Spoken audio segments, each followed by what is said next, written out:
Welcome to the Forward Focused Flashcast, bite-sized episodes designed to help you become a more effective and well-rounded leader, with quick tips that you can implement right away. I'm your host, Jon Reusch, and in today's episode, we're reviewing a book by a renowned author, Jim Collins. He wrote How the Mighty Fall. I'm excited to dive into this because I believe there's really good takeaways for you to apply in your life and business to help you thrive.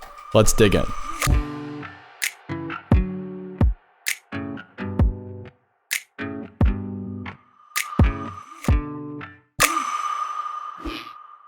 So How the Mighty Fall by Jim Collins is a book that has been out for about 2 decades now.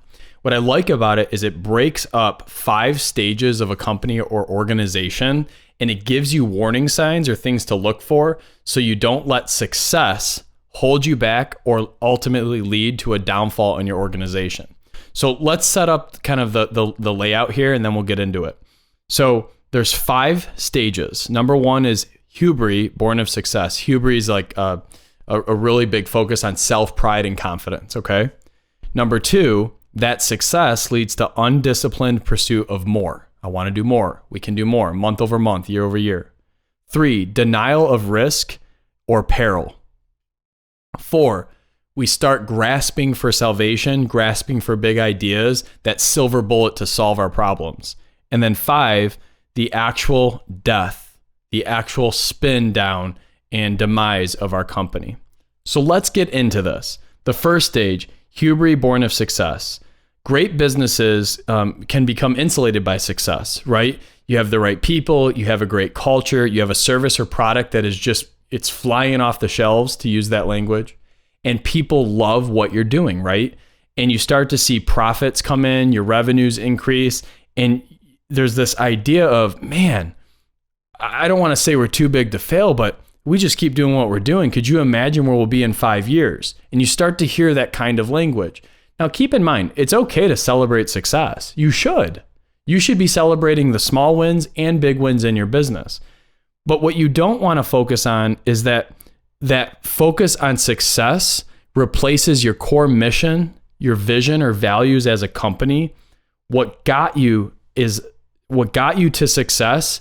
Success is a result of doing the right things. And when you start to hear CEOs or leaders talk about all the success they've had, and they're not still saying, but here's where we can improve, here's where we might be vulnerable, and here's what we need to focus on, now you're starting to see overconfidence in that success and almost like, yeah, we're not going to fail. At that point, that's your first sort of red flag of, let's take a step back and ask ourselves, what can we do better? How can we continue success? And what other threats might be coming our way that we haven't thought about yet?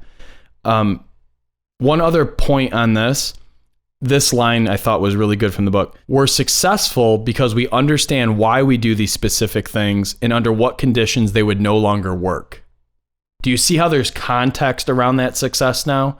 We acknowledge our success, but we say, here's some areas that we acknowledge if these things change, it would no longer be success.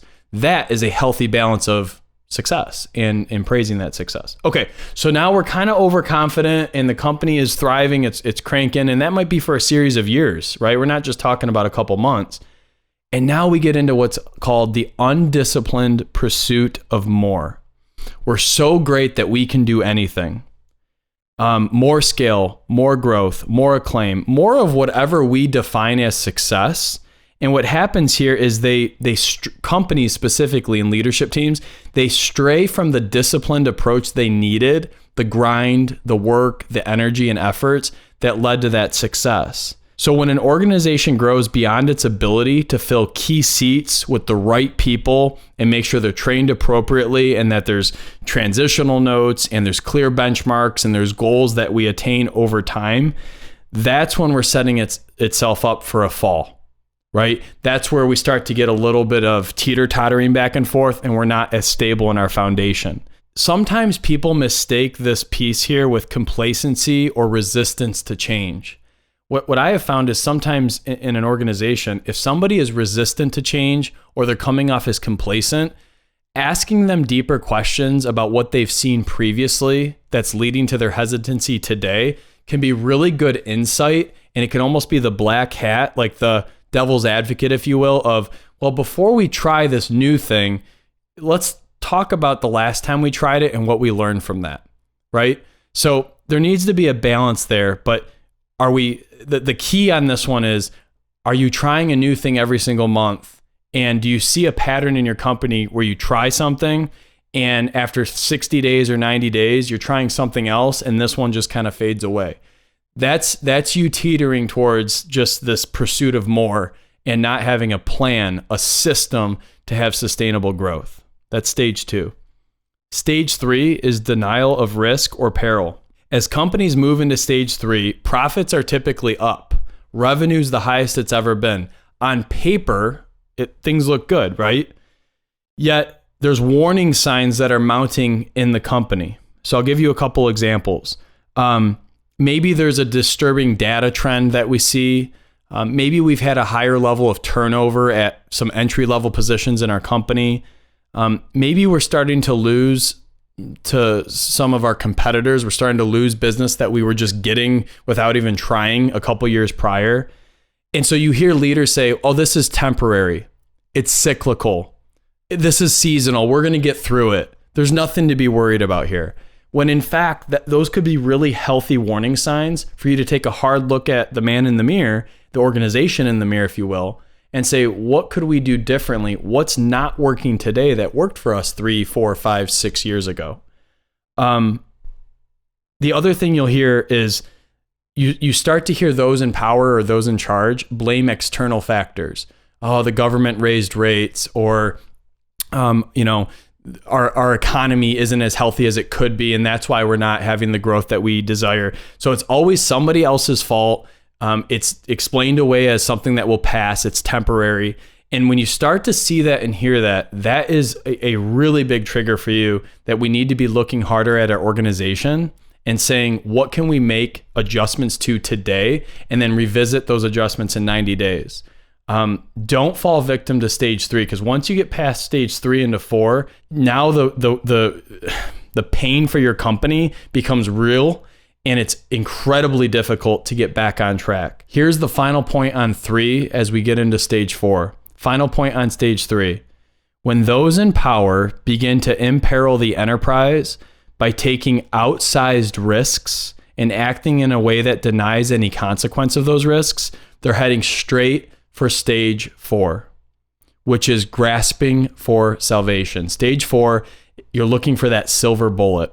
You're looking for that one-hit wonder that's going to make everything right again. It's going to increase your profits and your revenues, and you're going to be able to get back onto the market. The peril and risk of stage 3, that's bad enough, right? Let's just continue to try new things and let's implement new strategies. But the critical question as we get into stage 4, how does leadership respond to these factors now? It's clear as night and day that our organization is going through a change. How do we respond?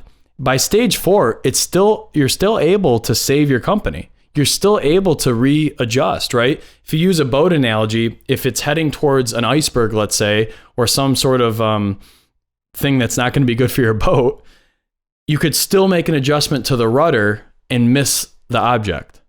So stage 4 is not too late. It's only when you get to stage 5 that it's too late. Think about an organization that hires a brand new CEO that's going to streamline everything and bring the culture back to the company. That is a grasping for salvation move in stage 4. That's when a company says, this is the CEO that's going to save everything. Well, what is that one CEO going to do to save the company?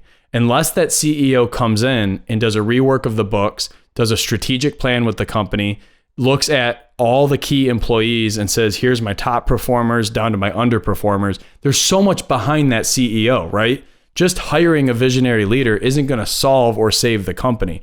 Look at Kodak. Kodak is a perfect example of a company that had unprecedented success. They had stands all over the city of New York where you could process your film in under an hour. Remember Kodak Express? Kodak never made the transition into digital formatting photography. They stuck by film. And by the time they realized that they needed to make that adjustment, they were grasping for salvation with new products and new ideas. It was too late. And Kodak ultimately went bankrupt.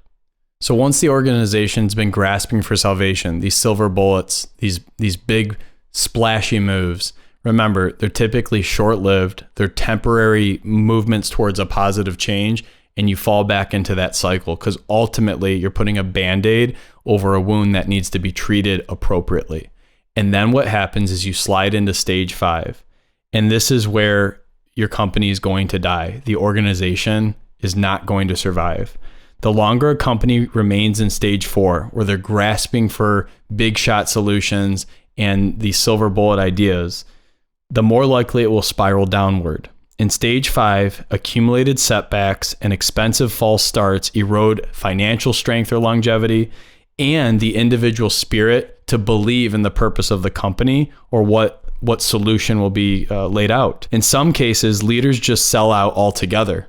In other cases, the institution turns into just something that's insignificant. And in the most extreme cases, the company just outright dies. So I want to give you an example to kind of bring this home. If you think about Apple, a lot of people look at Apple as a very successful company. They are absolutely confident and they have a hubris about them, a confidence about them. However, they're not always trying to pursue more. There was a day that Apple did that. They had over 350 projects that they were working on at one time.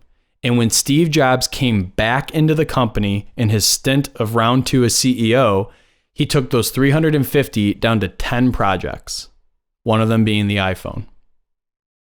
That avoided stage 3, which is denial of risk. He came in and said, we have an issue here. We're trying to do too much. We're trying to grasp at too many different things. What is our mission as a company? And it's to transform the way in which people live their daily lives, which, as you can see, I have an iPad, an iPhone, and an iWatch as I sit here and I talk to you.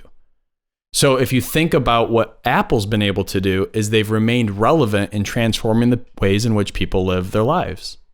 Kodak was not able to do that. What about Circuit City versus Best Buy? How did Best Buy change? Best Buy looked at their model and said, you know what? We're going to price match all of our competitors. We're going to have specialists on site that can explain the technology and actually troubleshoot the technology that our consumers are experiencing. Circuit City stayed on a commission-based approach that did not have specialists on site and did not price match. Circuit City's not here today. Best Buy is thriving. So those are some relevant examples that the book dives into. It's an incredibly great read. It's a great book to look at if your organization is aging and maybe you've been at this for more than a decade or so and you're wondering what's going to hold you back for that next level. I believe that as a leader, you could buy this book for your leadership team and you could read it through the year and focus on efforts to not get past that stage 2 or 3, to always remain in that stage 1 where we're confident, but we're making strategic decisions to continue to improve. That, my friends, will make you the best leader possible for not only your organization, but for those around you. So where do we go from here? I think there's lessons from Apple, from Kodak, from Circuit City and Best Buy that we can apply in our daily lives, right? The old Chinese proverb, the best time to plant a tree was 20 years ago, but the second best time was today. If you're looking at your business today and you're asking yourself, where am I in these 5 stages? The good news is if you're sitting here and you're still at stage 4 or earlier, it's not too late to turn things around and to make some improvements. So I encourage you to pick up a copy of the book and think about how you can apply it in your lives. If you found value in today's content, please be sure to subscribe so you never miss a lesson to become the leader that you deserve to be. And until next time, lead on.